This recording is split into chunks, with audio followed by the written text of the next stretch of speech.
اعوذ باللہ من الشیطان اللعین الرجیم بسم اللہ الرحمن الرحیم رب اشرح لی صدری ویسر لی امری واحلل عقدۃ من لسانی یفقہوا قولی ان اللہ وملائکتہ یصلون علی النبی یا ایھا الذین آمنوا صلوا علیہ وسلموا تسلیما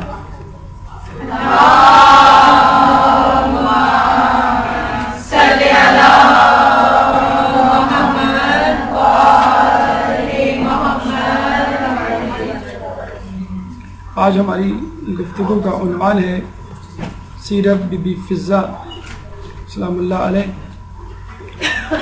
اس گفتگو کو شروع کرنے سے پہلے اور سیرت بی بی فضہ پر روشنی ڈالنے سے پہلے چند مقدماتی گفتگو کہ یہ موضوع آپ کے لیے کیوں اہم ہے، اس کے بعد بی بی فضہ کا خاندانی پس منظر، پھر وہ کس طرح در اہل بیت پر حاضر ہوئیں، کس طرح اپنی فن کیمیا گری سے اہل بیت کی کوشش کی مدد کرنے کی کوشش کی، اور انہوں نے کیا دیکھا،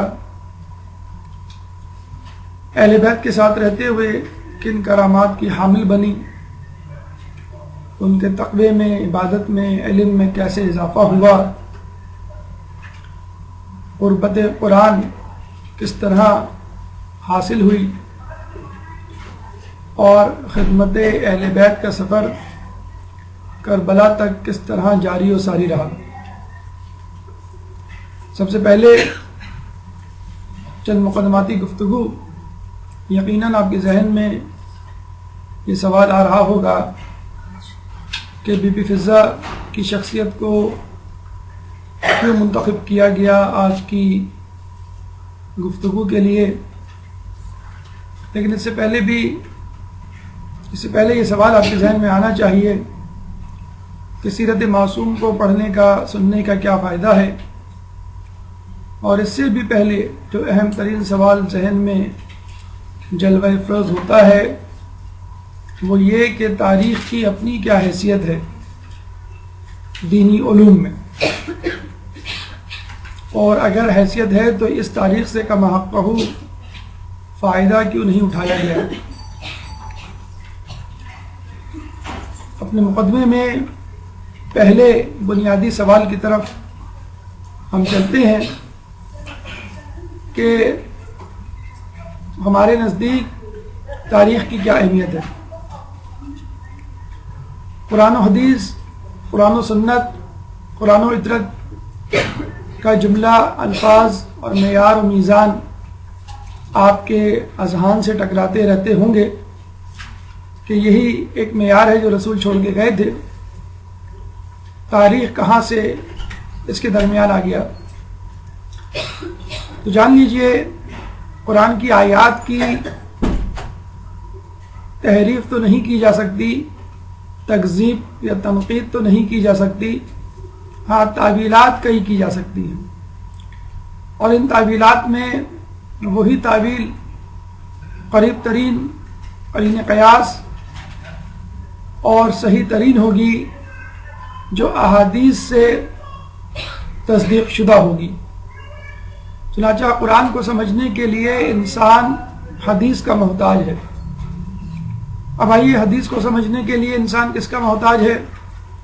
حدیث ضعیف ہے یا صحیح ہے، مستند ہے یا غیر مستند ہے، اس کا دار و مدار اس راوی پر ہے جو اس حدیث کو روایت کر رہا ہے۔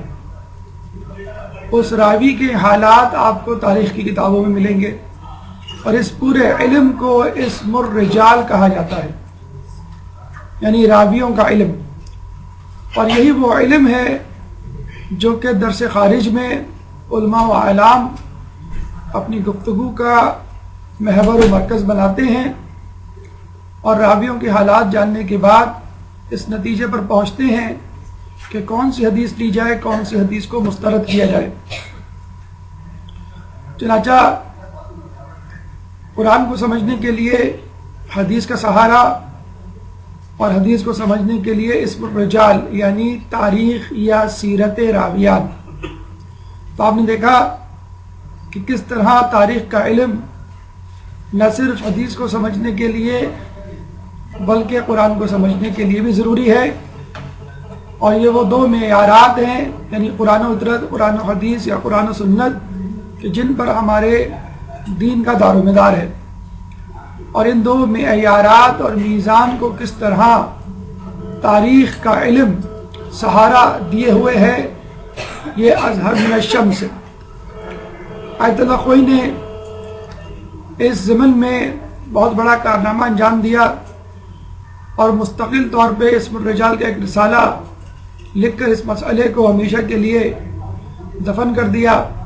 راویوں کے حالات دقت اور زحمت و مشقت کے بعد جمع کر کے بتلا دیا کہ کس راوی کی حدیث کو قبول کیا جائے، کس راوی کی حدیث کو قبول نہ کیا جائے. گویا راویوں کے حالات اور راویوں کے صحیح یا غلط ہونے کی حد تک حدیث کے مسئلے کو آپ نے سلجھا دیا. اب خود حدیث کے الفاظ اور اس کو پرکھنے کا علم اور کوشش علماء کے کاندھوں پہ چھوڑ دی.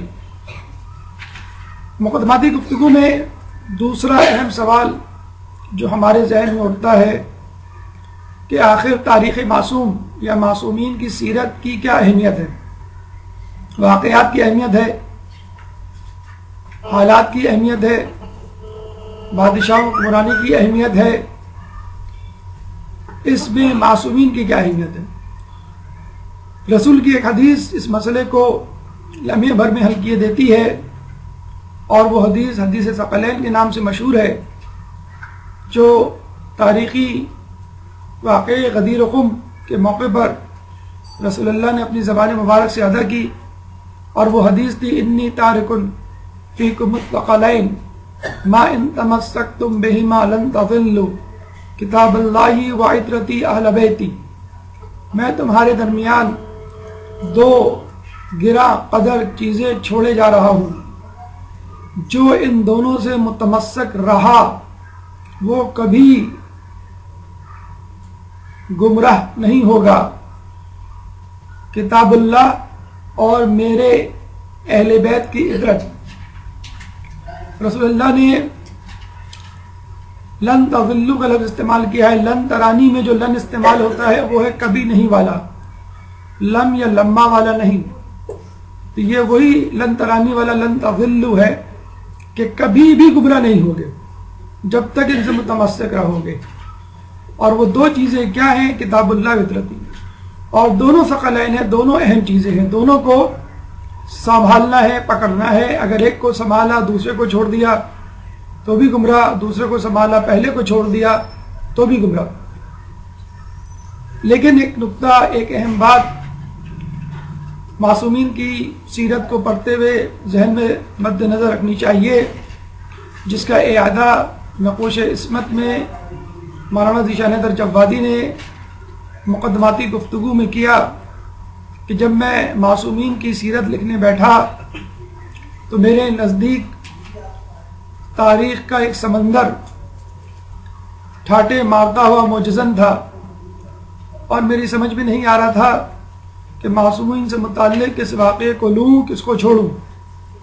چنانچہ میں نے فیصلہ کیا ان واقعات کو ضبط تحریر لایا جائے کہ جو عملی اعتبار سے اہم ہے، جن سے کوئی عملی پیغام ملتا ہے اور جس کو پڑھ کر اور سن کر مومنین عملی زندگی میں استفادہ کر سکتے ہیں اور خود اپنی سیرت کو معصومین کی سیرت کے سامنے رکھتے ہوئے اس کو نکھار سکتے ہیں. چنانچہ انہوں نے ان واقعات کو اپنی کتاب نقوش عصمت میں جگہ دی کہ جس میں ہمارے لیے کچھ عملی پیغام تھے.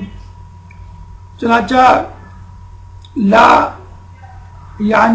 حاصل بحثوں میں پڑھنے کی بجائے اگر ان واقعات کو لے لیا جائے کہ جن سے ہمارے مسائل حل ہوتے ہیں تو یہ ایک اہم ترین امر ہوگا جو ہم علم دین حاصل کرتے ہوئے انجام دے سکتے ہیں. تیسرا اہم سوال کہ ہم معصومین کی سیرت تو پڑھتے ہیں اور یقیناً ان کی سیرت اہم ہے، لیکن یہ غیر معصوم بیچ میں کہاں سے آ گئے؟ بی بی فضہ ہیں، قمبر ہیں، سلیمان فارسی ہیں، ابو ذر غفاری ہیں، مقداد بن اسود ہیں، مالک اشتر ہیں، حجر بن عدی ہیں، محسن تمار ہیں، وغیرہ وغیرہ. یہ غیر معصومین بیچ میں کہاں سے آ گئے؟ کیا معصومین کافی نہیں؟ تو اس کے لیے ایک بڑا اہم نعرہ، جواب، ضرب المثل یا بات جو اس وقت عوام میں گردش کرتی ہے وہ سنا دیا جائے تو آپ کو اندازہ ہو جائے گا کہ غیر معصوم کی تاریخ اور سیرت پڑھنا بھی کتنی زیادہ اہمیت کی حامل ہے. جب کسی شخص سے پوچھا جائے کہ آپ کی زندگی میں اہل بیت کی جھلک نہیں، آپ کی نمازیں، آپ کا روزہ، آپ کی عبادات میں وہ بات نہیں جو اہل بیت کی نماز، روزہ اور عبادات میں ہے، تو وہ شخص کہتا ہے کہاں وہ کہاں ہم. اور جب کہا جائے کہ مرنے کے بعد آپ کہاں جائیں گے تو وہ کہتا ہے جہاں وہ وہاں ہم. تو ایک طرف تو عملی زندگی میں آپ یہ دعویٰ کرتے ہیں کہ میرا ان امور سے کوئی تعلق نہیں کیونکہ یہ تو معصومین کے امور ہیں، یہ فرائض عبادات معصومین کی عبادات اور فرائض ہیں، اور پھر آپ جنت کے حقدار ہونے کا بھی دعویٰ کرتے ہیں. تو جنت بھی معصومین کے لیے، اس کو بھی ان کے لیے بخش دیں، چھوڑ دیں، اور وہاں جانے کی ضرورت نہ کریں کہ وہ معصومین کے لیے بنائی گئی ہے. تو جب جزا میں، انعام میں اور کچھ لینے کے معاملے میں آپ معصومین کے پیچھے جاتے ہوئے نظر آتے ہیں تو کیوں نہ عملی زندگی میں اور فرائض و واجبات کی ادائیگی میں ان کی طرف دیکھتے ہوئے کیوں نہیں نظر آتے؟ یہ تین اہم سوال کہ تاریخ کیوں اہم ہے، تاریخ معصومین کیوں اہم ہے، اور تاریخ غیر معصومین کیوں اہم ہے. چوتھا اہم سوال یا چوتھا اہم نقطہ جس کی طرف آپ کی توجہ مبذول کرانا مقصود ہے وہ ہے تاریخ کی کرپشن. تاریخ وہ مضمون ہے کہ جس میں ہر کسی نے دست درازی اور زیادتی کی ہے اور بے دھڑک قلم چلایا ہے. قرآن تو تھا نہیں کہ دل دھڑکنے لگے، حدیث تو تھی نہیں کہ ہاتھ کپانے لگے، تاریخ تھی جس نے چاہا جو چاہا لکھ ڈالا. اور اس خطا میں، اس لغزش میں وہ کچھ ہوا جو نہیں ہونا چاہیے، یعنی نااہل لوگوں کو اہل بنا دیا گیا اور اہل حقدار لوگوں کو نااہل قرار دے دیا گیا. جو برائی کے قابل تھے ان کی تعریف کے پل باندھے گئے اور جو تعریف کے قابل تھے ان کو پستی کے اندھیروں میں دھکیل دیا گیا. پچھلے دنوں او لیول کی ایک نئی کتاب جب منظر عام پر آئی تو اس کے لیے ایک افتتاحی تقریب مقامی ایمبیسی میں رکھی گئی اور وہاں پہ مصنف نے یہ کہا کہ اس کتاب کو لانچ کرنے کے لیے میں نے بڑی دقت اٹھائی اور یہ کتاب آکسفورڈ یونیورسٹی کی کیبنٹ سے، ان کے بورڈ سے 3-4 مرتبہ ریجیکٹ ہوئی، اور ایک مرتبہ ریجیکٹ ہونے کا فقط جواز یا دلیل یہ تھی کہ ان صاحب نے اس کتاب میں ائمہ پر کافی زیادہ کچھ تحریر کر دیا تھا. انہوں نے کہا کہ آپ نے جو کچھ 12 اماموں سے متعلق لکھا ہے اس کو کم کر کے 2 یا 3 صفحات پر مشتمل کر دیں، محیط کر دیں. تو چنانچہ مصنف نے مجبوراً، جن کا تعلق شیعہ مکتبہ فکر سے نہیں تھا اور انہوں نے ہمارے ائمہ سے متعلق بہت کچھ لکھنے کی کوشش کی، انہوں نے مجبوراً اس مواد کو کم کیا. تو یہ Oxford university press, Oxford university cabinet نے کیوں جرت کی کہ او لیول کی اسلامیات کی کتاب میں ہمارے ائمہ کا تذکرہ کم کیا جائے؟ یہ خود ہمارے تاریخ دانوں کی غلطی ہے کہ جس کی وجہ سے ان کو یہ اقدام کرنا پڑا. جب آپ ان لوگوں کو، ان بزرگوں کو اپنی صفوں میں جگہ نہیں دیں گے، اپنی کتابوں میں ان کا نام عزت و احترام سے نہیں لیں گے، تو پھر یہی کچھ ہوگا کہ جو بزرگان دین ہیں، جو رہنمائے دین ہیں، جو اسلام کو زندہ کرنے والے ہیں، ان کو پیچھے کر دیا جائے گا. جب آپ کربلا کے واقعے کو ہی متنازع بنانے پر تل جائیں گے تو امام حسین کی جنت کی سرداری کو کون ثابت کرے گا؟ تو تاریخ کی کرپشن کا بنیادی طور پہ آغاز خود مسلمانوں سے ہوتا ہے کہ انہوں نے اس تاریخ میں چیپٹر اور ابواب بندی کی تو وہ بادشاہوں کے اعتبار سے کی، کتابیں لکھی گئیں تو حکمرانوں کے حساب سے لکھی گئیں، ائمہ اولیاء اللہ بزرگان دین کے حوالے سے کتابوں کو اور تاریخ کے ابواب کو ترتیب نہیں دیا گیا، اور نوبت یہاں تک پہنچ گئی کہ تاریخ کے ادوار کو حکمرانوں کے ادوار سے یاد کیا جاتا ہے، بزرگان دین کے واقعات سے نہیں۔ اس کا نتیجہ یہ نکلتا ہے کہ اگر کوئی شخص غیر مطمئن ہو کر اپنے طور پر تاریخ کو کھنگالنا شروع کرے اور بنیادی حوالہ جاتی کتابوں کی طرف رخ کرے اور اپنی ٹائم پر کوئی فیصلہ کرنے کی کوشش کرے، اور اگر تھوڑا سا دانشور ہو تو خود سے کتاب لکھ جانے کی جسارت کرے تو لوگ اس پر فتوے لگانا شروع کر دیتے ہیں۔ ایسا ہی کام مولانا مودودی نے خلافت و ملوکیت لکھ کر کیا، اور ان کے احاطہ تحریر میں جب کچھ بزرگان دین کے کارنامے اور ان پر تنقید شامل ہوئی تو لوگوں نے آپ پر کفر کے فتوے لگائے۔ انہوں نے دوسرے ایڈیشن میں ان کتابوں کا تعارف شائع کر دیا، ان 10 کتابوں کا، ان 10 تاریخ کی کتابوں کا کہ جن کتابوں سے انہوں نے اپنی کتاب کو ترتیب دیا، گو کہ وہ اس کتاب کے مؤلف تھے، مصنف نہیں تھے۔ انہوں نے کہا کہ میں نے جو کچھ لکھا ان کتابوں کو پڑھ کر، ان کتابوں کے حوالہ جات دیکھ کر لکھا، اس میں میرا اپنا کوئی قصور نہیں، فقط استدلال ہے جو میں نے قائم کیا ہے، جو غلط بھی ہو سکتا ہے، لیکن واقعات جو میں نے درج کیے ہیں وہ ان کتابوں سے کیے ہیں۔ چنانچہ اگر آپ اپنی غلطیوں کو خود سے تسلیم نہیں کریں گے تو لوگ آپ کو آئینہ دکھانا شروع کر دیں گے اور پھر آپ کو شرمندگی ہوگی۔ اس ضمن میں ہماری ذمہ داری کیا بنتی ہے؟ تقیہ اپنی جگہ، مصلحت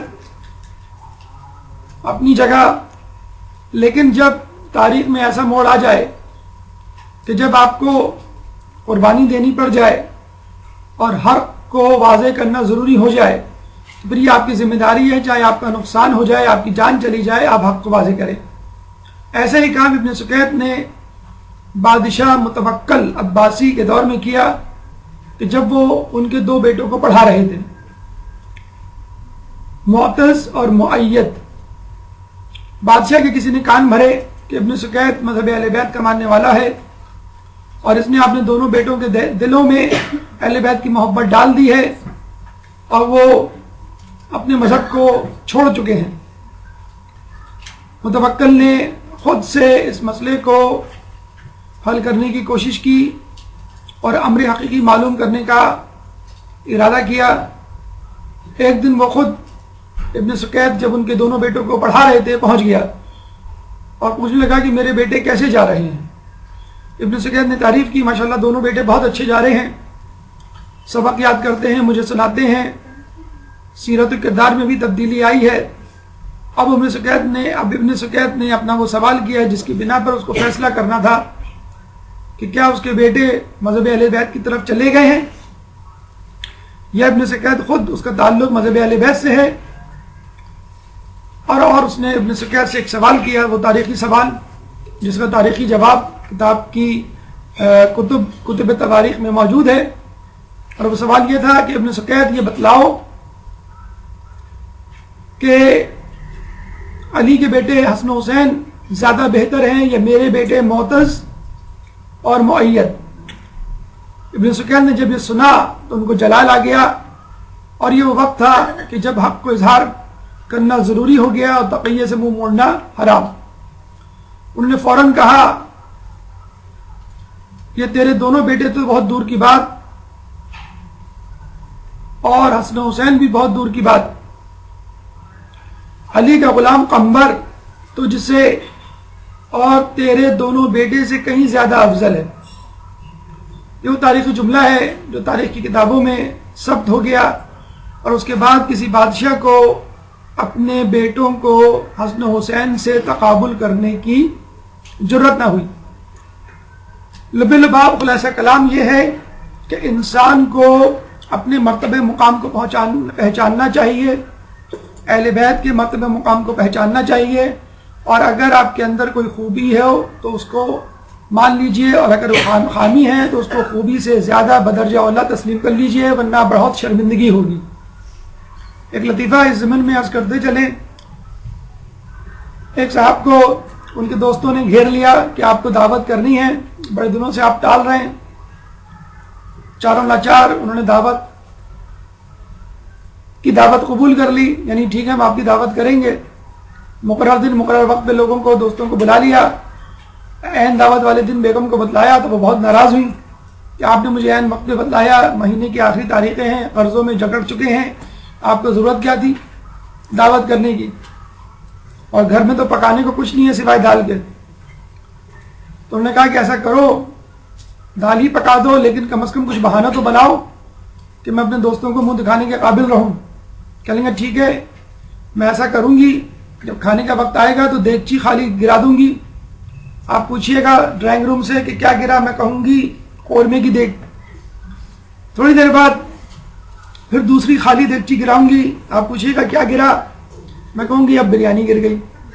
اور جب تیسری مرتبہ وقت آئے گا کچھ گرنے کا تو آپ کہہ دیے گا بھائی اس سے پہلے کچھ گرے لے آؤ، جو بچا ہے کیا بچا ہے، تو میں کہوں گی دال بچی ہے، کہنے ٹھیک ہے کوئی بات نہیں دال ہی لے آؤ۔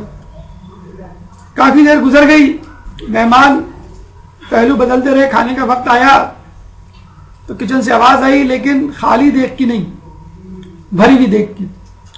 شوہر نے گھبرا کے پوچھا بیگم کیا گرا؟ بیگم کچن سے ڈرائنگ روم میں آئی، ہانپتے کانپتے روتے ہوئے بولی کیا گرنا تھا دال ہی گر گئی۔ کیا گرنا تھا دال ہی گر گئی، اتنی زیادہ پلاننگ کی آپ نے کوئی فائدہ نہیں ہوا۔ تو اگر آپ اپنا جسے کہتے ہیں کہ سراپا پہلے دیکھ لیجئے اور اپنی خامیوں کو پہلے تسلیم کر لیجئے، تو پھر دوسروں کو انگلی اٹھانے کی نوبت نہیں آئے گی۔ اب آئیے بی بی فضہ کے حوالے سے اپنی گفتگو کا آغاز کرتے ہیں۔ سب سے پہلے ان کا خاندانی پس منظر، لیکن اس سے پہلے ایک صلوات۔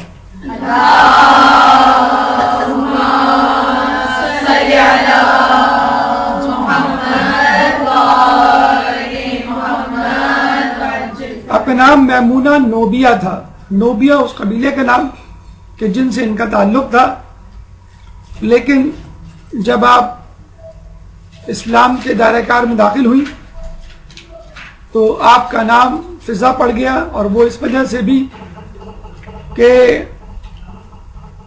آپ کو فن کیمیا گری میں بڑا کمال تھا، اور اس میں بھی چاندی بنانے کا فن آپ کو آتا تھا۔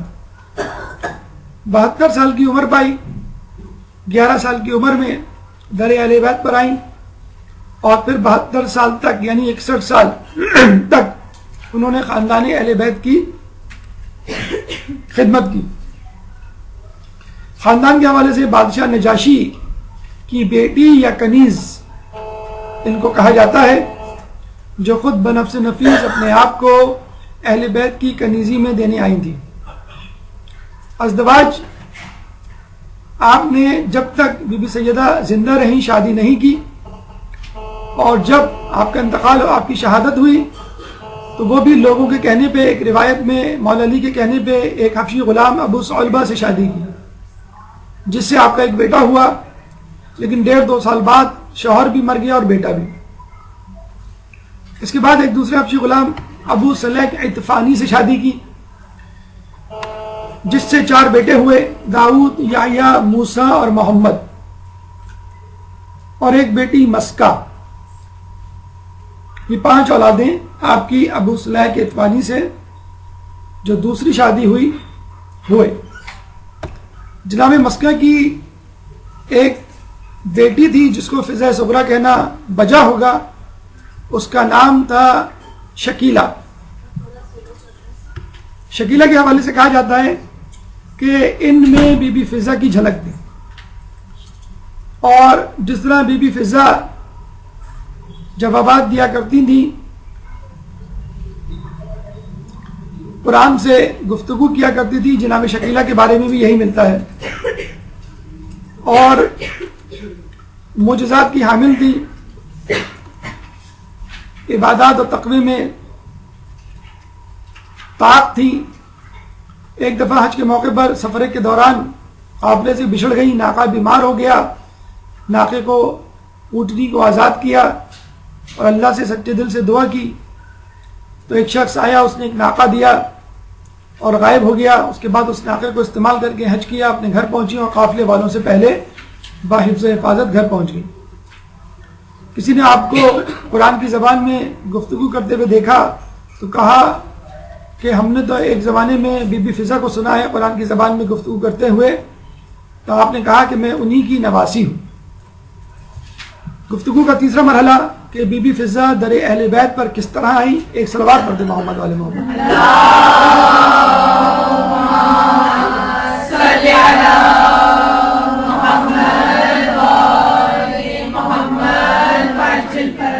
کہتے ہیں کہ ایک دفعہ مولا علی نے بی بی کی حالت کو دیکھ کر، زحمت و مشقت کو دیکھ کر، ان کے ہاتھوں میں پڑے چھالوں کو دیکھ کر یہ کہا کہ تمہارے والد کے پاس کچھ غلام آئے ہیں، اگر تم چاہو ان میں سے ایک کنیز اپنے لیے لے لو. اچھا، یہ بتاتے چلیں کہ اس زمانے میں پسا ہوا آٹا نہیں ہوا کرتا تھا، گندم کو خود پیس کر آٹا بنانا پڑتا تھا اور بڑی بڑی بھاری بھاری پتھر کی چکیاں ہوتی تھی جن کو چلانا پڑتا تھا. آج کل کے زمانے کی طرح پکی پکائی روٹیاں، بلکہ اب تو روٹی میکر آ گیا ہے، اس سے آپ جو ہے شوہر حضرات بڑے آرام سے روٹی بنا سکتے ہیں. آٹا ڈالا اور دوسری طرف سے روٹی نکل آئی. تو تم جو ہے اپنے لیے کنیز مانگ لو. چنانچہ وہ مولا کے ساتھ گئیں لیکن ہمت نہیں ہوئی کچھ کہنے کی. شرمندہ واپس آ گئی. دوسرے دن دوبارہ گئیں. جب بابا سے کہا تو آپ نے کہا کہ دیکھو اس وقت مسجد نبوی میں 400 بھوکے افراد بیٹھے ہوئے ہیں، مجھے ان کے کھانے کا بندوبست کرنا ہے، ان کی ضروریات کو دیکھنا ہے. ان غلاموں کو بیچ کر مجھے ان کے لیے کچھ کرنا ہے. اور تمہارے حق کے کم ہونے کا اندیشہ نہ ہوتا تو میں تمہیں ایک کنیز دے دیتا اور تم اپنے شوہر کے حق کی بابت قیامت میں کیا جواب دو گی اس کا خیال رکھو. یعنی آپ نے دیکھا کہ رسول اللہ نے دوسروں کو ترجیح دی بنسبت اپنی بیٹی کے. آپ نے دیکھا کہ فاطمہ کو انہوں نے سمجھایا کہ دیکھو تم اس بات کی زیادہ فکر کرو کہ تمہارے فرائض کیا ہیں بنسبت اس کے کہ تمہارے حقوق کیا ہیں. اپنی ذمہ داریوں کی طرف دیکھو نہ کہ ان سہولیات کی طرف. یہ آج کل کی خواتین کے لیے بہت اچھا پیغام ہے کہ جب وہ سسرال جاتی ہیں شوہر سے ڈیمانڈ کرتی ہیں اور اپنے حقوق جتاتی ہیں کہ میرے لیے اتنے کپڑے، میرے لیے یہ کھانے، میرے لیے ایسا گھر، میرے لیے ایسی گاڑی اور میرے لیے یہ سہولیات، اور خود آپ کی اپنی ذمہ داری اس سے آپ کو آگاہی نہیں ہوتی. اور عمر گزریاتی یہی شکوہ کرتے ہوئے کہ تم نے مجھے کیا دیا، میں اس سے پہلے بہت عیاشی کی زندگی اور سہولت زندگی گزار رہی تھی. جاتے جاتے رسول نے کہا کہ میں تمہیں ایک تسبیح دے دیتا ہوں، اور اس تسبیح میں 34 مرتبہ اللہ اکبر، 33 مرتبہ الحمدللہ، 33 مرتبہ سبحان اللہ. اور وہ تسبیح ہے کہ جس نے نہ صرف فاطمہ بلکہ حقیقت میں ان کے ماننے والوں کو فائدہ دیا. چنانچہ یہ تسبیح لے کر وہ جب آئے تو آج کل کے داماد اگر ہوتے تو یہی کہتے کہ تمہارے ابا کے پاس سب کچھ ہے، اگر وہ ہماری مدد کر دیتے تو کیا جاتا، مجھے اسکوٹر دلا دیتے، مجھے گاڑی دلا دیتے، مجھے جاب دلوا دیتے یا مجھے قرض دے دیتے وغیرہ وغیرہ. تو اس طرح کی جملے بازی یا تان سے کام لیتا. لیکن مولا نے کیا فرمایا کہ دیکھو ہم تمہارے والد کے پاس دنیا کی چیز لینے گئے تھے اور اللہ نے ہمیں آخرت کا ثواب دے دیا. کتنا مبارک ہے یہ جوڑا کہ جو ہر حالت میں خوش رہنا جانتا ہے.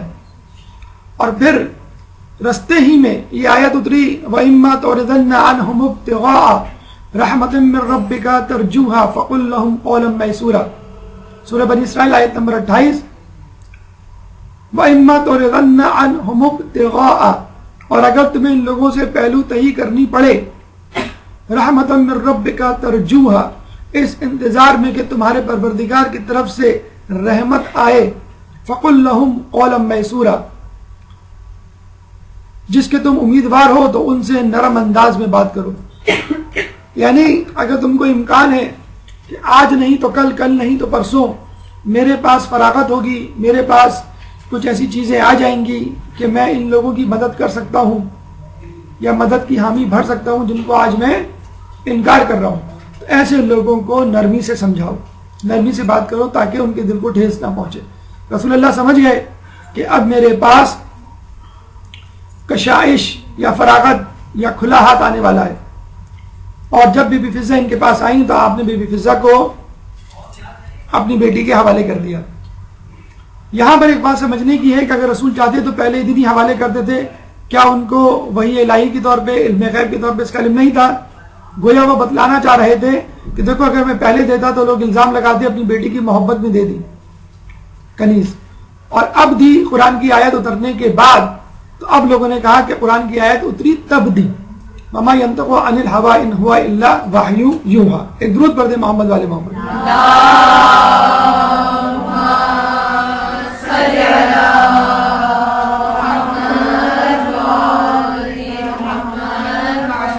ہماری گفتگو کا چوتھا مرحلہ فن کیمیا گری۔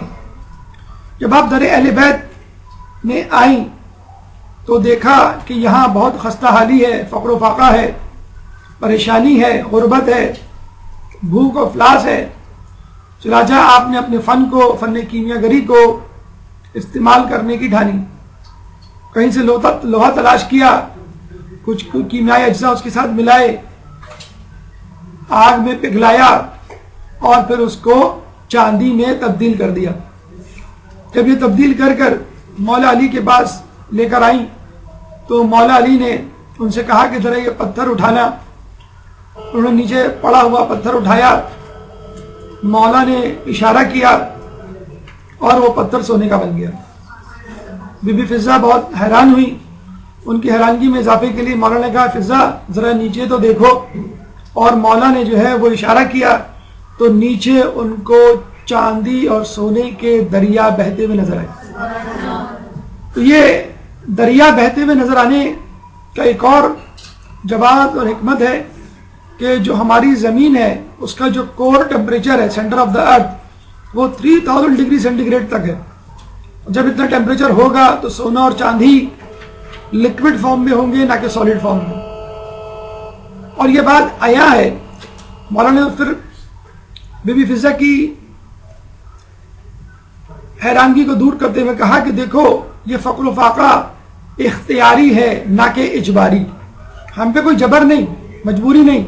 اگر ہم چاہیں تو سونے چاندی میں کھیل سکتے ہیں، لوگوں کو عطا کر سکتے ہیں، لیکن ہم نے فقر و فاقہ کو اپنایا ہے اور اس دنیا کو اپنے سے دور رکھا ہے۔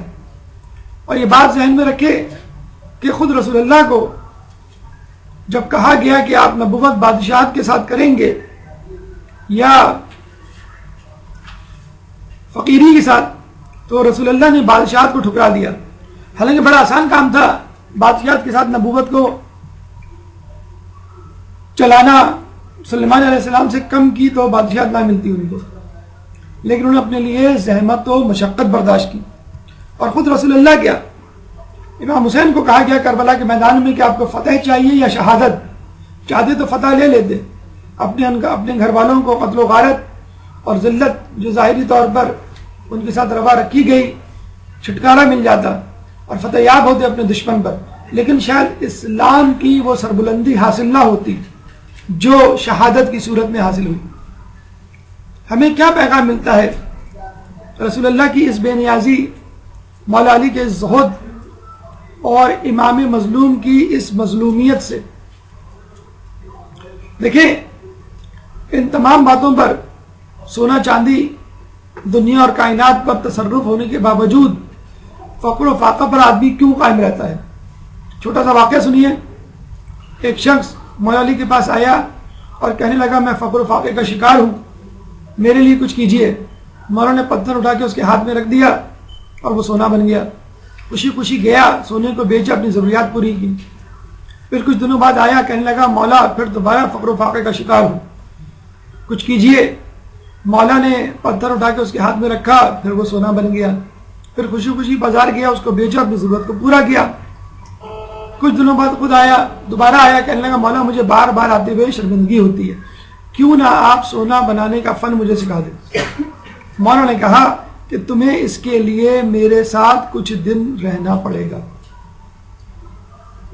وہ تیار ہو گیا، کچھ دن رہنے کے بعد جانے لگا تو مولا نے کہا کہ میں نے تمہیں ابھی سونا بنانے کا فن تو سکھایا نہیں۔ تو اس شخص نے کہا کہ اب مجھے اس کی ضرورت نہیں۔ جو در اہل بیت پہ آ کے رک جائے اور ان کی اصل منزلت کو دیکھ لے، پر پھر اس کے سامنے سونا چاندی بچوں کے کھلونے سے زیادہ حیثیت نہیں رکھتے، اس کے لیے سونا چاندی اور پتھر برابر ہوتے۔ رسول کے ساتھ ایک صحابی جا رہے تھے، رستے میں پتھر نظر آیا تو رسول کے صحابی نے کہا کہ میرے سامنے سونا اور پتھر برابر ہے۔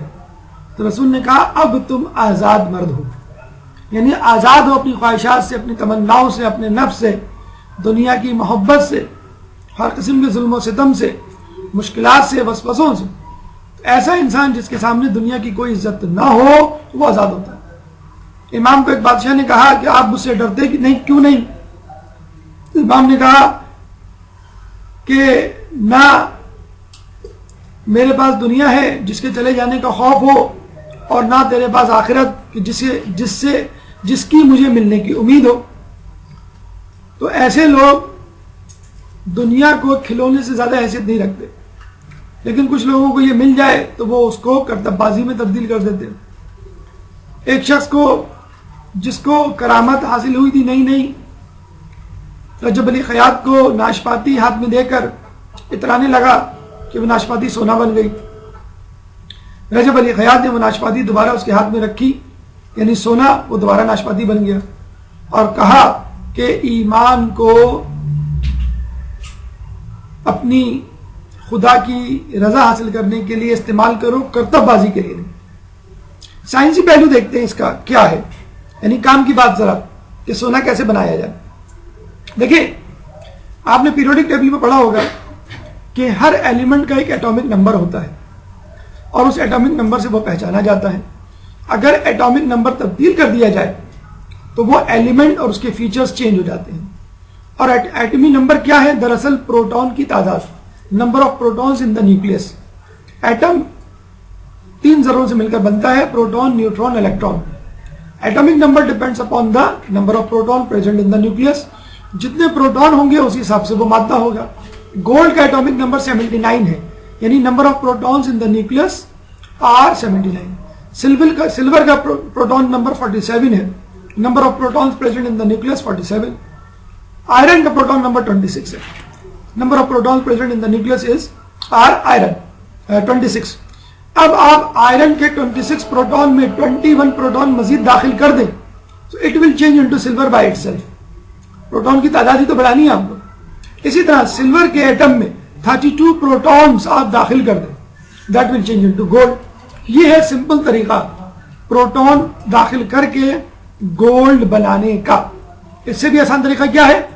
یا تو آپ بھائی پروٹون کو اپنے ہاتھ سے ڈالیں، کسی مشین سے ڈالیں، یا پھر اس کو زبانی کہہ دیں، آرڈر دے دیں، حکم دے دیں کہ بھائی 21 پروٹون سلور میں چلے جائیں، آئرن میں چلے جائیں تاکہ وہ سلور بنے، یا 32 پروٹون سلور میں چلے جائیں تاکہ وہ 79 ہو کر گولڈ بن جائے۔ اب آپ کہیں گے سر کہنے سے اگر ہونے لگتا تو سب کے پاس سونا ہوتا، تو مجھے بتائیے کہ اللہ تعالیٰ نے کن کہہ کر یہ کائنات نہیں بنائی؟ کہہ کر ہی تو کائنات بنائی ہے۔ اب آپ کہیں گے بھائی اللہ تو کہہ کر کائنات بنا سکتا ہے یا کچھ بھی بنا سکتا ہے، انسان کیسے بنائے؟ ارے کہنا تو دور کی بات ہے، اشارہ ہی کافی ہے۔ بی بی فضا ایک دفعہ شمعون یہودی کے پاس گئیں۔ شمعون یہودی نے کہا کہ فضا تو در اہل بیت پہ مفلسی کی زندگی کیوں گزار رہی ہے؟ میرے پاس آ، میرے پاس لذیذ کھانے ہیں، نرم بستر ہیں، زرق برق لباس ہے، عالی شان محل ہے۔ تو فضا نے کہا یہ چیزیں تو میرے پاس پہلے سے موجود ہیں۔ وہ بڑا پریشان ہوا کہ کیسے موجود ہے؟ تو فضا نے کہا کہ میں چاہوں تو تیرے گھر کی دیوار سونے کی بن سکتی ہے۔ بی بی فضا نے فقط ہاتھ اٹھا کے اشارہ ہی کیا تھا، وہ دیوار سونے کی بن گئی۔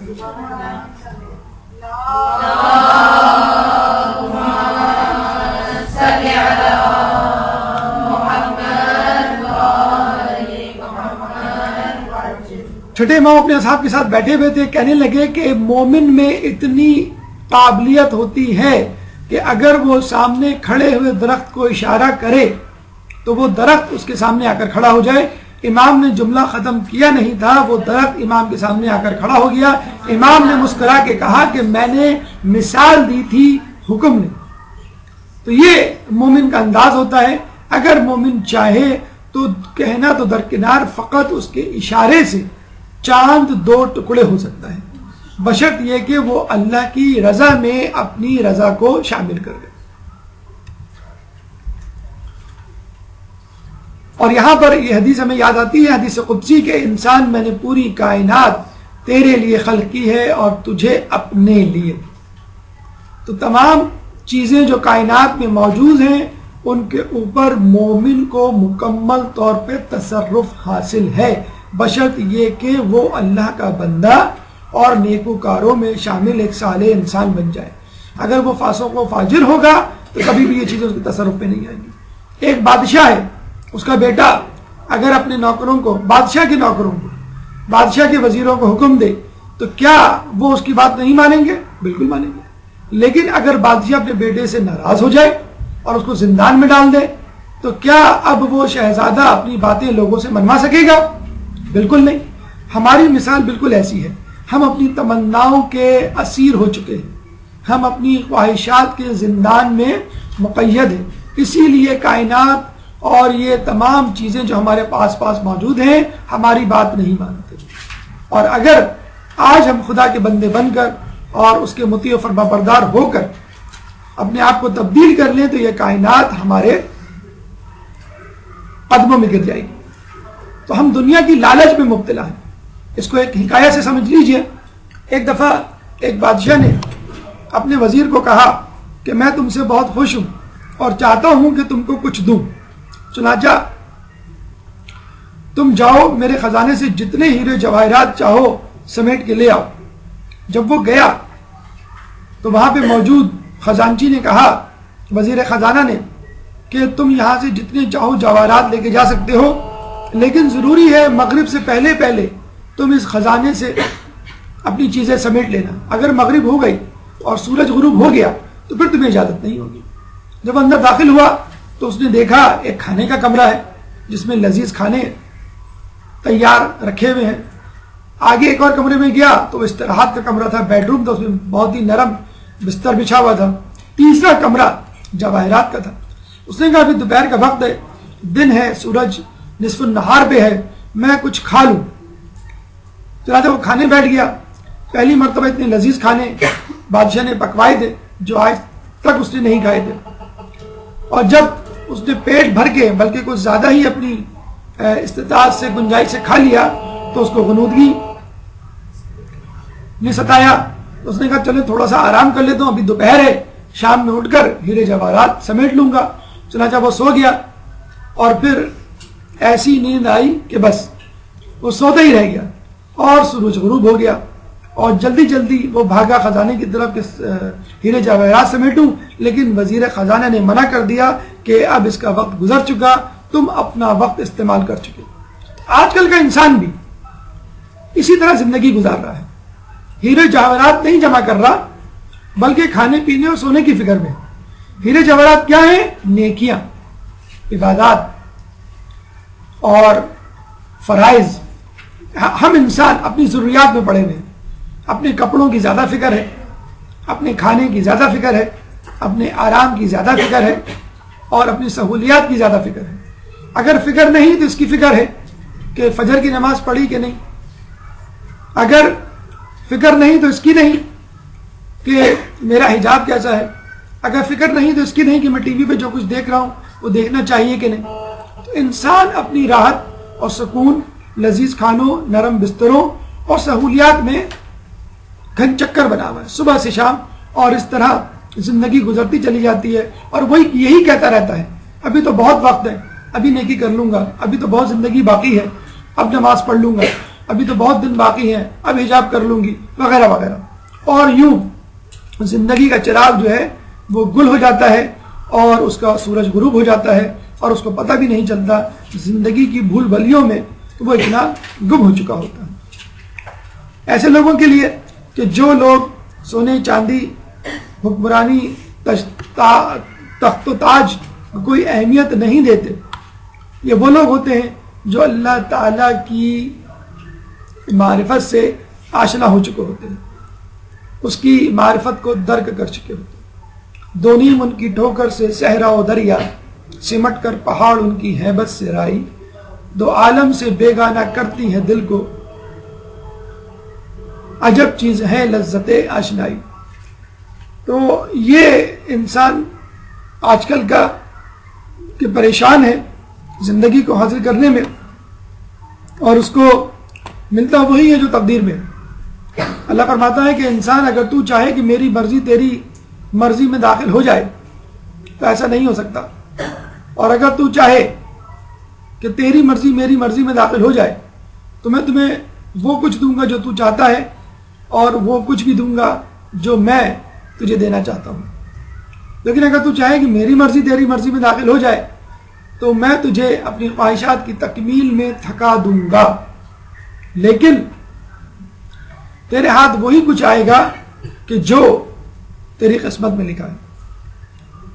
اس کے بعد پانچواں مرحلہ کرامات کے حوالے سے, لیکن ایک 5 منٹ کا وقفہ, اور اس کے بعد اپنی گفتگو جاری رکھیں گے. ایک درود پڑھ دیں محمد والے محمد.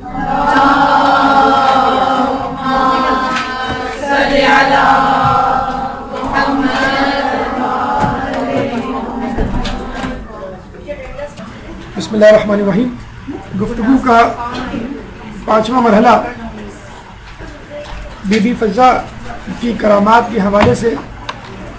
آپ نے دیکھا کہ بی بی فضہ جب آئی تھی تو چاندی بنانے کا فن جانتی تھی, اور جب اہل بیت کے خاندان کو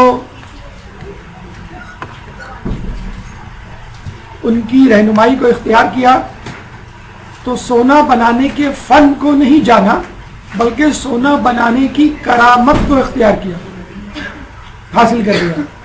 فن آنا ایک الگ بات ہے اور کرامت کا حامل ہونا ایک الگ بات ہے. فن کا مطلب یہ ہے کہ آپ نے خود سے حاصل کیا, آپ کا پروردگار آپ سے راضی ہے یا نہیں آپ کو نہیں معلوم.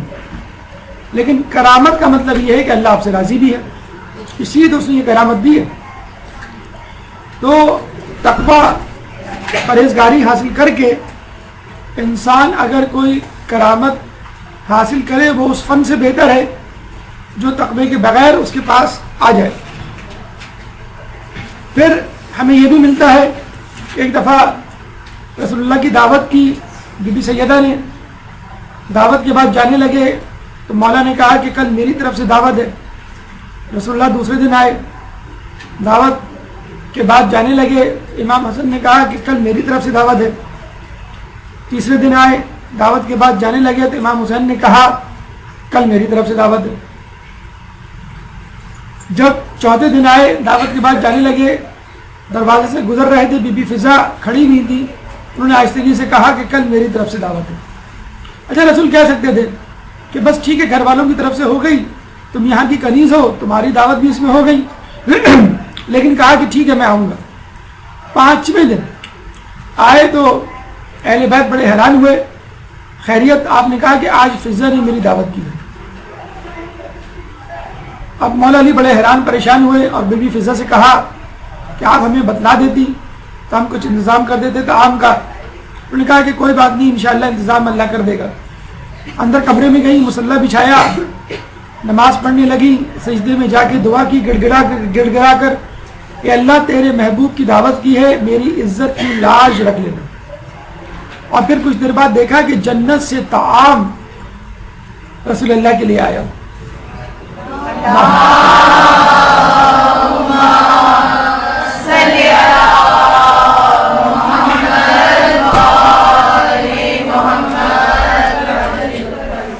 دیکھیں کھانے کا بندوبست کرنا ایک الگ بات ہے, اگر کوئی شخص دے کے چلا جاتا تو ایک بات الگ بات ہے, لیکن جنت کا طعام آنے کا مطلب یہ ہے کہ اللہ آپ سے راضی بھی ہے, اللہ نے آپ کی مشکل کو بھی حل کر دیا اور اللہ آپ سے ناراضی بھی ہے. تو یہ ہے بی بی فضہ کی ترقی اور رتبے میں اضافہ کہ جو در اہل بیت پر آنے کے بعد ہوئی. پہلے فن کیمیا جانتی تھی, اب کرامت ذہب یعنی سونا بنانے کی کرامت کی حامل ہے. پہلے جو ہے وہ نجاشی کے دربار میں تھی اور وہی کچھ کھاتی تھی جو نجاشی دیتا تھا. اب اہل بیت کے گھر میں ہیں اور کھانے جو ہیں وہ جنت سے آ رہے ہیں. جب ہی رسول اللہ نے کہا تھا کہ خدا کا شکر ہے کہ جو مفہوم روایت کا ہے کہ اس نے میری بیٹی کی کنیز کو مریم بنت عمران کا سا درجہ دیا. ہم یہاں اس تنازع میں پڑے ہوئے ہیں کہ بی بی سیدہ کا درجہ زیادہ یا بی بی مریم کا. وہ اپنے زمانے کی عورتوں کی سردار, بی بی تمام زمانے کی عورتوں کی سردار. اس جھگڑے کو چھوڑیے, اس بات کا فیصلہ کیجئے کہ بی بی مریم کا رتبہ زیادہ یا بی بی فضا کا, کیونکہ دونوں کے لیے جنت سے طعام آئے خدا کی طرف سے. چھٹا مرحلہ بی بی فضا کا تقویٰ. جو بی بی فضا کو یہ کرامات حاصل ہوئی, یہ مرتبہ حاصل ہوا, یہ ان کا تقویٰ تھا جس کی وجہ سے ان کو یہ تمام چیزیں حاصل ہوئی. ایک واقعہ جو آپ تمام لوگ سنتے ہیں, سورہ دہر کا شان نزول. حسن حسین بیمار ہوئے تو آپ نے رسول اللہ نے بی بی سیدہ سے کہا کہ تم لوگ نظر مان لو. چنانچہ نظر مانی گئی 3 روزوں کی. حسنین ٹھیک ہوئے تو مولا نے بی بی سیدہ نے روزے رکھنے شروع کیے آپ کے ساتھ. حسن حسین نے بھی روزے رکھے اور بی بی فضا نے بھی روزے رکھے. بی بی فضا کو کیا پڑی تھی روزہ رکھنے کی؟ وہ کنیز تھی, نظر نہیں مانی تھی. حسن حسین نے بھی آپ کہہ سکتے ہیں کہ کیا ضرورت تھی, چلے وہ اہل بیت میں سے تو تھے, معصوم تو تھے, لیکن بی بی فضا غیر معصوم کنیز, ان کو کیا ضرورت تھی؟ لیکن پھر بھی انہوں نے کہا کہ مجھے اہل بیت کی شانہ بشانہ چلنا ہے. یہ ان لوگوں کے لیے پیغام جو کہتے ہیں کہاں وہ کہاں ہم, کہاں اہل بیت اور کہاں ہم. اگر آپ واقعی عجز و انکساری احترام کو ملحوظ خاطر رکھتے ہوئے کہتے ہیں کتنے مہر علی, کتنے تیری ثنا, گستاخ اکھیاں, کتنے جا لڑیاں, اگر اس طرح کہتے ہیں تو ٹھیک ہے, کوئی بات نہیں. واقعی آپ کا جو ہے وہ عجز و انکساری کا مقام ہے, لیکن آپ اس لیے کہتے ہیں کہ آپ کو بہانہ ہیلا مل جائے کہ آپ اپنے واجبات سے فرار حاصل کریں تو یقیناً غلط ہے. روزے رکھے اور اس کے بعد آپ نے دیکھا کہ پہلے دن ایک مسکین آیا, دوسرے دن ایک یتیم آیا, تیسرے دن ایک اسیر آیا. چنانچہ مولا نے اپنی روٹی دی, بی بی نے اپنی روٹی دی, حسن حسین نے اپنی روٹی دی اور بی بی فضا نے اپنی روٹی دی. مجھے یہ بتائیے پہلے دن جو مسکین آیا تھا وہ کیا 5 کی تعداد میں تھے؟ ایک مسکین تھا, ایک روٹی کافی تھی. بی بی نے دے دی, مولا دے دیتے, حسن حسین میں سے کوئی دیتا تھا, لیکن تمام کی تمام لوگوں نے روٹیاں دی. ان اللہ یأمر بالعدل والاحسان وایتاء ذی القربى, اللہ تعالیٰ تم کو احسان, عدل اور احسان کا حکم دیتا ہے. تو عدل ہم جیسے لوگ کرتے ہیں اور احسان اہل بیت جیسے لوگ کرتے ہیں. چنانچہ ایک روٹی کا دینا عدل تھا اور 5 روٹیوں کا دینا احسان تھا, اور یہ اہل بیت کو زیب دیتا ہے کہ عطا کرنے مانگنے سے زیادہ عطا کرے. چنانچہ 5 کی 5 روٹیاں پہلے دن, پھر دوسرے دن اور پھر تیسرے دن, اور تینوں دن فقط پانی پہ گزارا کیا. چوتھے دن مولا حسن حسین کو لے کے رسول اللہ کے گھر آئے تو رسول اللہ نے دیکھ کر بہت حیرانی کا مظاہرہ کیا. پیٹ پشت سے جا ملے تھے. ان کو لے کر بی بی کے گھر آئے, دیکھا ان کی بھی آنکھیں اندر کو دھسی ہوئی ہیں. اور اس موقع پر پھر یہ سورہ دہر نازل ہوئی. ان الابرار سے لے کے سعیکم مشکورہ کی 18 آیات ایک ساتھ اسی وقت اتری, اور یہ خصوصی آیات وَيُطْعِمُونَ الطَّعَامَ عَلَىٰ حُبِّهِ مِسْكِينًا وَيَتِيمًا وَأَسِيرًا, اور وہ لوگ اس اللہ کی محبت میں مسکینوں, یتیم اور قیدی کو کھانا کھلاتے ہیں. تو آپ نے دیکھا کہ اس آیت کے مصداق خود رسول اللہ نہیں ہے, اور یہ بڑی عجیب مصلحت ہے کہ لگتا ہے کہ شاید رسول یہ بتانا چاہ رہے تھے کہ دیکھو آیات فقط میرے لیے نہیں اترتی, اہل بیت کے لیے بھی اترتی ہیں. اور یہ سورہ اور یہ آیت تو خصوصی طور پہ یہ بھی بتلا رہی ہے کہ آیات فقط اہل بیت کے لیے نہیں، ان کی کنیزوں اور غلاموں کے لیے بھی اتر سکتی ہیں۔ قرآن کی آیات کے مصداق ہم لوگ بھی ہو سکتے ہیں، وہ لوگ جو اہل بیت کے ماننے والے اور ان کے نقش قدم پر چلنے والے ہیں۔ چنانچہ اس آیت کے بعد آیت نمبر 22 بھی پڑھنے، سوچنے اور غور و فکر کرنے کے قابل ہے کہ اللہ تعالیٰ فرماتا ہے إِنَّ هَذَا كَانَ لَكُمْ جَزَاءٌ وَكَانَ سَعْيُكُمْ مَشْكُورًا، یہ تو تمہاری نیکی کی جزا ہے اور ہم تمہارے بڑے مشکور ہیں، تمہاری کوشش شکر گزاری کے قابل ہے۔ اللہ فرماتا ہے لَإِن شَكَرْتُمْ لَأَزِيدَنَّكُمْ، کہ تم شکر کرو میں تمہیں اور دوں گا۔ تو جب انسان شکر کرے اللہ کا تو اللہ اور دیتا ہے، اور جب اللہ شکر کرے انسان کا تو اللہ کتنا دے گا۔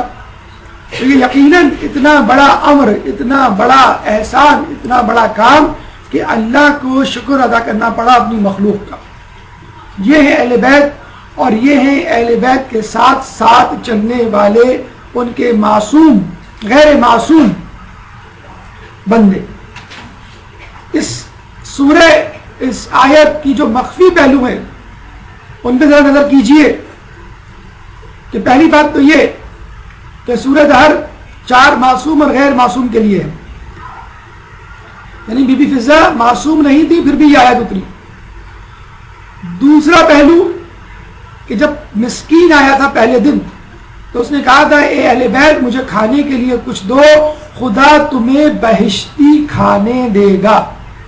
اور آپ نے دیکھا بی بی فضہ کے لیے کس طرح بہشتی کھانے آئے، کس طرح کھانے آئے۔ وہ کہتے نا کہ فقیر کسی امیر سے مانگ رہا تھا کہ مجھے 10 روپے دے دے اللہ تجھے کروڑوں دے گا۔ اس آدمی نے 10 روپے دیتے ہوئے کہا کہ مجھ سے زیادہ تو تم امیر ہو، میں تمہیں 10 دے رہا ہوں تم مجھے کروڑ دے رہے ہو۔ تو بعض اوقات جو ہے وہ فقیروں کی دعائیں بھی لگتی ہیں۔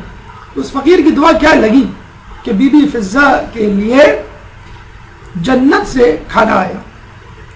7واں مرحلہ قربت قرآن، لیکن اس سے پہلے ایک صلوات۔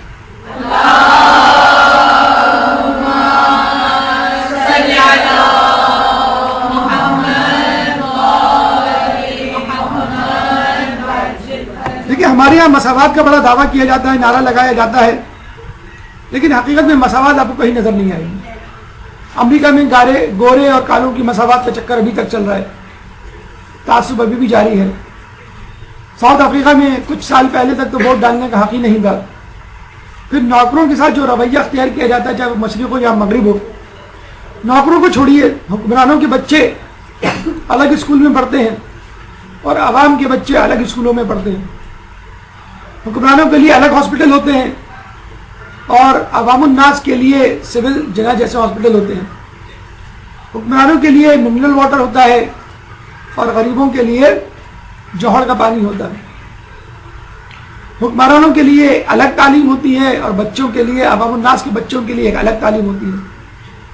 بی بی فضہ کنیز تھی، اگر وہ چاہتی بی بی سیدہ تو یہ کہہ سکتی تھی بھائی تم اپنے کام سے کام رکھو، جس کام کے لیے آئی ہو بس وہی کام کرو، لیکن ایسا نہیں کیا۔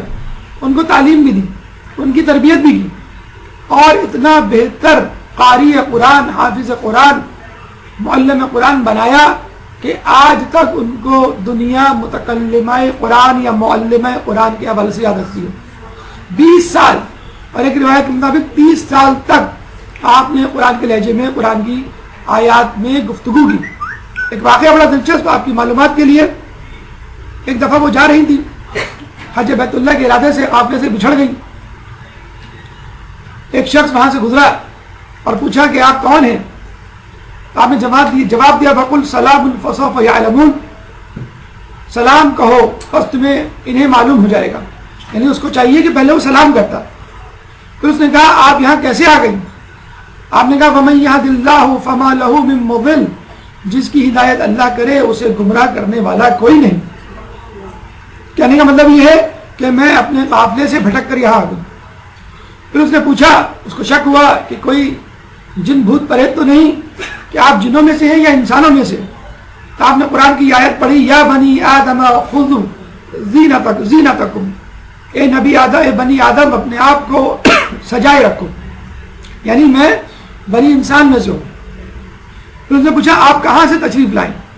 تو آپ نے جواب دیا ینادون من مکان بعید، میں دور دراز مقام سے دور دراز مقام سے پکارے جاتے ہیں، یعنی وہ کسی ارب و جوار کی رہنے والی نہیں تھی، یہیں کی باسی نہیں تھی، بلکہ کہیں دور سے آئی تھی، مسافر تھی۔ پھر اس نے پوچھا کہ کہاں کا ارادہ ہے؟ آپ نے جواب دیا وَلِلَّهِ عَلَى النَّاسِ حِجُّ الْبَيْتِ، لوگوں پر اللہ کی طرف سے حج بیت اللہ فرض کیا گیا ہے، یعنی میں حج بیت اللہ کے ارادے سے جا رہی ہوں۔ پھر اس نے پوچھا آپ کتنے دن سے سفر میں ہیں؟ آپ نے کہا وَلَقَدْ خَلَقْنَا السَّمَاوَاتِ وَالْأَرْضَ وَمَا بَيْنَهُمَا فِي سِتَّةِ أَيَّامٍ، اور بتحقیق ہم نے آسمانوں اور زمینوں کو اور جو کچھ ان دونوں کے مابین ہے ان کو 6 دنوں میں تخلیق کیا، پیدا کیا، یعنی 6 دنوں سے وہ مسلسل سفر میں تھی۔ پھر اس نے کہا کہ آپ کچھ کھائیں گی؟ تو آپ نے کہا وَمَا جَعَلْنَهُمْ جَسَدًا لَيَأْكُلُونَ الطَّعَامَ، اور ہم نے ان کے جسم ایسے نہیں بنائے کہ وہ کھانا نہ کھا سکے، یعنی ان کو بھوک لگ رہی تھی اور ان کو کھانے کی حاجت تھی۔ پھر اس نے پوچھا آپ، یعنی وہ پھر کھانے کے بعد اونٹ پر سوار ہو گیا اور یہ پیدل تھی، چنانچہ اونٹ بنسبت انسان کے تیز چلتا ہے، وہ پیچھے رہ گئی، تو اس نے پیچھے مڑ کے کہا کہ آپ ذرا تیز تیز قدموں سے چلیں۔ تو بی بی نے کہا لا یکلف اللہ نفسا الا وسعها، اللہ کسی کو اس کی وسعت سے زیادہ تکلیف نہیں دیتا۔ پھر وہ سمجھ گیا کہ یہ بیچاری پیدل ہے، میں اونٹ پر ہوں، اچھا نہیں لگتا۔ اس نے کہا آپ بھی میرے ساتھ اونٹ پر بیٹھ جائیں۔ تو آپ نے کہا لو کان فیہما آلہۃ الا اللہ لفسدتا، اگر زمین و آسمان میں اللہ کے سوا کوئی اور خدا ہوتا تو دونوں کا نظام برباد ہو جاتا، یعنی ایک اونٹ پر ہم دونوں کا بیٹھنا مناسب نہیں۔ چنانچہ وہ سمجھ گیا اور وہ نیچے اتر گیا اور کہا کہ آپ اونٹ پر سوار ہو گئے۔ جب وہ اونٹ پر بیٹھی تو انہوں نے کہا سبحان الذی سخر لنا ھذا وما كنا له مقرنین، پاک ہے وہ ذات جس نے یہ سواری ہمارے لیے مسخر کی۔ پھر رستے میں اس نے پوچھا کہ جس قافلے سے آپ آئی ہیں اس قافلے میں آپ کا کوئی واقف کار اس وقت موجود ہے؟ تو آپ نے کہا یا داؤد انا جعلناک خلیفۃ فی الارض، اے داؤد ہم نے تم کو زمین میں خلیفہ مقرر کیا، یہ ان کے پہلے بیٹے کا نام۔ پھر کہا وما محمد الا رسول، اور حضرت محمد نہیں ہے مگر پیغمبر، محمد یعنی ان کے دوسرے بیٹے کا نام۔ یا یحییٰ خذ الکتاب، اے یحییٰ کتاب کو مضبوطی سے پکڑو، یحییٰ یعنی ان کے تیسرے بیٹے کا نام۔ یا موسیٰ انی انا ربک، اے موسیٰ بے شک میں تمہارا رب ہوں، موسیٰ ان کے چوتھے بیٹے کا نام۔ اور اس نے مزید تصدیق کے لیے پوچھا کہ کیا یہ آپ کے بیٹے ہیں؟ تو آپ نے جواب دیا المال والبنون زینت الحیات الدنیا، مال اور اولاد زندگانی دنیا کی زیب و زینت ہے۔ اور وہ سمجھ گیا کہ یہ ان کے بیٹے ہیں، اور جب وہ ان کو قافلے سے ملانے لے گیا اور ان کے چاروں بیٹے آئے تو بی بی فضہ نے اپنے بیٹوں کو دیکھ کر کہا یا ابت استاجرہ ان خیر من استاجرت القوی الامین، اے ابا اس کو اجرت پہ رکھ لیجئے، کیونکہ اچھا مزدور جسے آپ اجرت پر رکھیں وہی ہے جو طاقتور بھی ہو اور امانت دار بھی ہو۔ یعنی وہ چاہ رہی تھی کہ اس شخص کو میری حفاظت، سواری، بہم پہنچانے اور غذا فراہم کرنے کے طور پہ کچھ اجرت دے دی جائے۔ جب انہوں نے اجرت دی تو انہوں نے کہا کہ تھوڑی سی اجرت میں اضافہ کر دیا جائے، اور آپ نے کہا واللہ یضاعف لمن یشاء، خدا جس کے لیے چاہتا ہے اور بڑھا دیتا ہے، یعنی دگنا کر دیتا ہے۔ اور اس طرح انہوں نے یعنی ان کے بیٹوں نے اس اجرت کو دگنا یا زیادہ کر دیا۔ تو آپ نے دیکھا کہ بی بی فضہ نہ صرف خدمت میں مشغول رہی بلکہ تعلیم قرآن کا سلسلہ بھی جاری رکھا۔ یہ ہمارے لیے، ہماری اولادوں کے لیے، ہمارے نسلوں کے لیے ایک نصیحت ہے، ایک پیغام ہے کہ ہم انگلش کے جملے یاد کر لیتے ہیں اور دوسرے لوگوں کو گانوں کے بول، اشعار، لہو و لعب پہ مشتمل گانے یاد ہو جاتے ہیں، تو کیوں ہم کو آیات قرآنی نہیں یاد ہوتی؟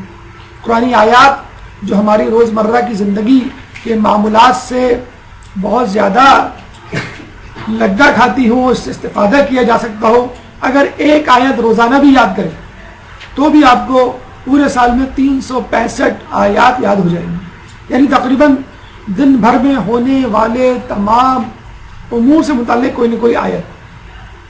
کتابیں موجود ہیں موضوعاتی آیات کے نام سے. اگر آپ اپنے بچوں کو خصوصی طور پہ چھوٹی چھوٹی آیات اپنے بچوں کو یاد کروائیں اور ان سے پریکٹس کے طور پہ پوچھیں, خود اپنے طور پہ بھی یاد کریں, تو روزانہ صرف ایک آیت آپ بھی اس کا ورد کریں. کھانا پکاتے ہوئے خواتین کے لیے بہت پلینٹی آف ٹائم ہوتا ہے, تو بجائے اس کے کہ وہ ساس نندوں کی باتوں کو سوچیں, ان باتوں کو اپنا شعار بنائیں, ان کی تکرار کریں, ان کو ذہن میں بار بار لائیں. ہماری گفتگو کا 8واں مرحلہ بی بی فضہ کی خدمت در کربلا. ایک درود پڑھ دے محمد والے.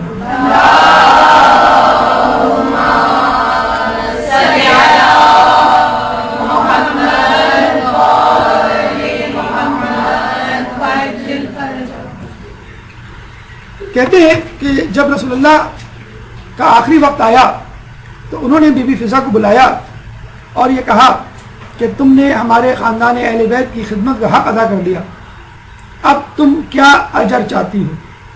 اللہ تمہاری 3 خواہشوں کو پورا کرنے کا ارادہ کر چکا. دیکھیے ہم جیسے ہوتے تو دنیا کی کوئی چیز مانگ لیتے, زیادہ زیادہ جنت مانگ لیتے. بی بی فضہ کو دیکھیے انہوں نے کیا مانگا. پہلی خواہش انہوں نے کہا کہ میں اکثر زینب اور حسین کو آپس میں سرگوشیاں کرتی ہوئی سنتی ہوں. ایک کہتا ہے میں سر دوں گا, دوسری کہتی ہے میں چادر دوں گی. چنانچہ میں چاہتی ہوں کہ میں کربلا کے واقعے تک زندہ رہوں. نمبر 2, نہ صرف زندہ رہوں بلکہ سفر کربلا میں ان کے ساتھ جاؤں اور یہ مجھے اپنے ساتھ لے چلنے پر راضی ہو جائے. نمبر 3, میرے اندر اتنی طاقت ہو کہ بی بی زینب اور امام حسین کی خدمت کر سکوں. اس پورے سفر میں جو مصائب ان پر آئے ان کو ان کے لیے کم کر سکوں کسی طرح, یا کم از کم کوشش کر سکوں اور ان کی غمگسار اور ساتھی بن جاؤں. کہتے ہیں کہ جب کسی شخص نے بی بی فضہ کی ان 3 خواہشات کو سنا تو وہ بہت ہنسا اور یہ کہا کہ بی بی فضہ تمہیں تو چاہیے تھا کہ کوئی چیز مانگ لیتی, تمہیں یہ بھی معلوم تھا کہ رسول راضی ہیں, تمہاری خدمت کو قبول کر لیا, تمہارے حق کا اعتراف کر لیا, تو تم کچھ اور مانگ لیتی. تو بی بی فضہ نے کہا کہ اگر تم میری جگہ ہوتے تو تم کیا مانگتے؟ تو اس شخص نے کہا میں تا قیامت زندگی مانگتا کہ اللہ مجھے قیامت تک زندہ رکھے. دوسری خواہش میں فرمائش یہ کرتا کہ اللہ قیامت تک مجھے دنیا کی حکومت دے دے. اور تیسری خواہش جنت, یعنی مرنے کے بعد جنت, یعنی مرنے سے پہلے حکمرانی پوری دنیا کی اور مرنے کے بعد جنت, یعنی رہ کا گیا. اب آپ خود دیکھیے, دیکھا جائے تو مانگنے والا بھی بڑا چلاک تھا, اس نے دنیا بھی مانگ لی اور آخرت بھی مانگ لی. لیکن بی بی فضہ کا جواب سنیے, انہوں نے کہا کہ یہ تینوں چیزیں تو میرے پاس پہلے سے موجود ہیں. سنیں, پہلا اس نے کیا مانگی, پہلی خواہش کا کیا اظہار کیا, تا قیامت زندگی. تو بی بی نے کہا کہ جو اہل بیت کی محبت میں مر جائے وہ ہمیشہ زندہ رہتا ہے, قیامت تک زندہ رہنے کے برابر ہے. اگر شہید زندہ رہ سکتا ہے تو در اہل بیت کا نوکر مرنے کے بعد زندہ کیوں نہیں رہ سکتا.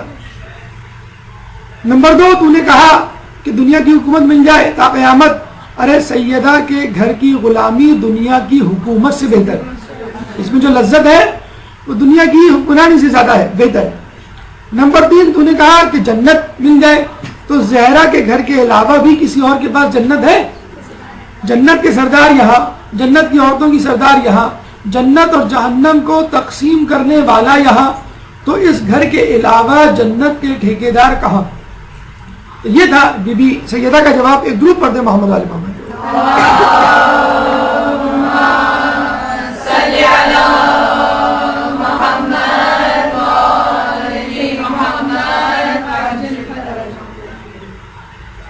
اور پھر بی بی فضہ کربلا میں وارد ہوتی ہیں اور آپ کا یہ کام تھا کہ لمحہ بر لمحہ کی خبریں بی بی زینب تک پہنچاتی اور بی بی زینب کے پیغامات امام حسین تک پہنچاتی.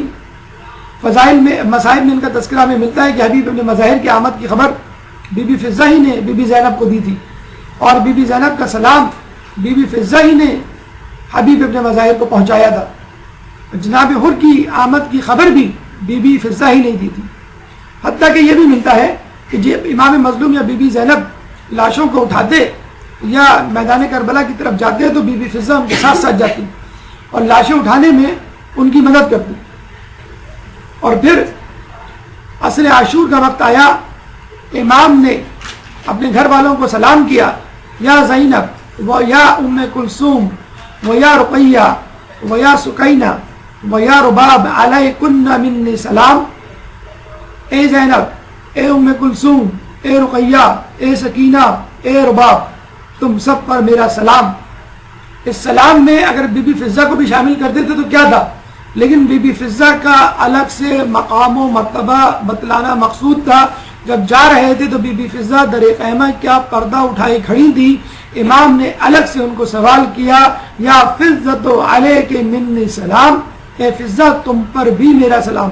جس طرح رسول اللہ نے بی بی فضہ کی دعوت کو الگ سے قبول کیا اور یہ نہیں کہا کہ بس تمہاری دعوت بھی ان چاروں کی دعوت کے ساتھ ہو گئی. امام نے یہ نہیں کہا کہ تم پہ بھی سلام جس طرح ان پانچوں پہ سلام, الگ سے سلام جو ہے بی بی فضہ کے لیے دیا. اور آپ کو معلوم ہے سلام کا مطلب ہوتا ہے دعا, کہ تم پر سلامتی ہو, اور امام کی دعا مستجاب الدعوات ہوتی ہے. امام خود مستجاب الدعوات ہے, اس کی دعا قبول ہوتی ہے. تو یقیناً بی بی فضہ پہ سلام ہوا, اور بی بی فضہ نے آخر وقت تک بھی اپنے ہوش حواس کو قائم رکھا اور رونے دھونے کی بجائے, جزا و فضا کرنے کی بجائے امام کی حفاظت زندگی میں اور ان کی شہادت کے بعد بھی کرنے کی فکر مند رہی. جب لاشیں کو پامال کرنے کی باری آئی تو انہوں نے بی بی زینب کو خبر دی. بی بی زینب نے کہا کہ دیکھو اس نینوا کے جنگل میں ایک شیر رہتا ہے, وہ مولا کا ہمدرد خیرخواہ ہے, اس کو بلا لاؤ. اور بی بی زینب جو ہے اس شیر کو بلانے گئی, اور آج بھی کربلا کے میدان کا وہ شیر, وہ جگہ, وہ مقام جو ہے محفوظ ہے. ایک گلی ہے جو آپ جاتی ہیں کف عباس سے تھوڑا سا آگے, یہ مقام فضہ یا مقام شیر فضہ ہے, کہ جہاں اب اس شیر کا مجسمہ انہوں نے نصب کر دیا ہے. چنانچہ وہ شیر آیا اور اس نے امام حسین کے لاشے کی حفاظت کا کام انجام دیا جب تک ان کی تدفین نہیں ہو گئی. کہتے ہیں کہ مولا کے دور میں جب کوفے کی مسجد میں آپ بیٹھے ہوئے تھے تو ایک شیر آیا جس کو دیکھ کے لوگ بھاگ گئے.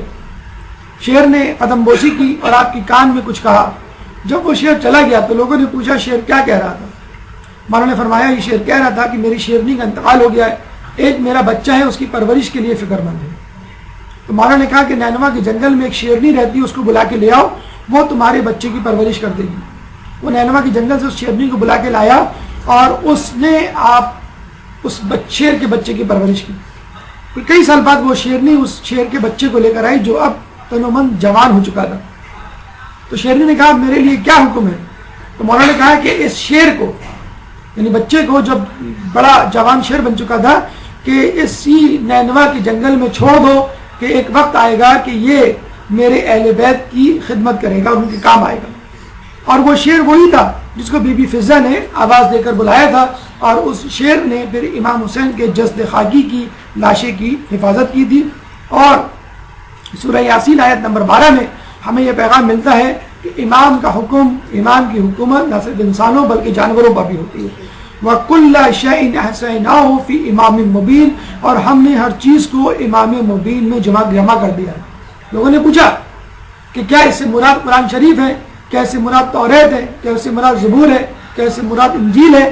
تو رسول اللہ نے منع کر دیا, اور جب امام علی آتے ہوئے نظر آئے تو کہا اس سے مراد مولا علی کی ذات ہے. چنانچہ